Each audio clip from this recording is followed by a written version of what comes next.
Thank you thank you thank you thank you so much. I love you I love you I love you. Thank you అండి thank you అండి. నేను సినిమాలో 50 years నుంచి నాకు struggle. Okay, చాలా కష్టపడాను, చాలా ups and downs చూశాను. ఇప్పుడు నాకు ఒక మంచి టైం వచ్చింది. ఓకే, అదే యానిమల్ తర్వాత నా లైఫ్ మారింది. కానీ ఈరోజు మాత్రం ఒక్క విషయం చెప్తాను. నేను ఇప్పుడు దాకా ఒక 250-300 ఫిల్మ్స్ చేశాను.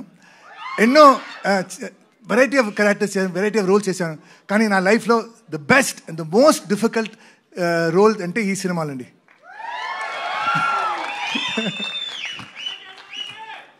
అండ్ నాకు మన అక్క రాజస్థాన్ సినిమాలో నేను విజయశాంతి గారితో తమ్ముడుగా చేశాను. అప్పటి నుంచి నా అక్క మేడం. సో అక్క అని పిలుస్తాను. అండ్ ఈ సినిమాలో అంటే మన డైరెక్టర్కి మనం ఒక పెట్ నేమ్ పెట్టాం, వన్ మోర్ ప్రదీప్ అని. ఎంత బాగా చేసినా కూడా సార్ వన్ మోర్ సార్.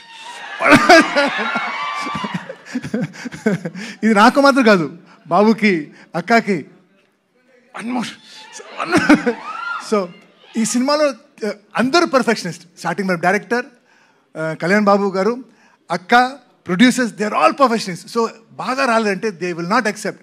ఎంత టైం అనేది ఎంత ఖర్చు, వన్ మోర్. సో కథ ఆలోచించినప్పుడు సార్ ఈ సినిమాకి టైటిల్ పెట్టండి సార్, వన్ మోర్.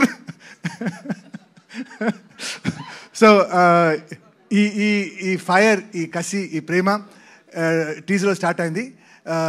ఈ సినిమా సూపర్ డూపర్ హిట్ అయిన తర్వాత అప్పుడు కూడా ఇదే ఉండాలని కోరుకుని సెలవు తీసుకున్నాను. నండి, thank you so much. Prithvi గారు, యాక్చువల్లీ మీకు కూడా సేమ్ క్వశ్చన్. అమ్మ ఎవరికైనా దట్ బాండింగ్ సేమ్ ఉంటుంది, కానీ మీ లైఫ్లో, రియల్ లైఫ్లో మూమెంట్ ఏదైనా మాతో షేర్ చేసుకుంటారా? ఇలా, my mother is not a good mother, she is a horrible mother.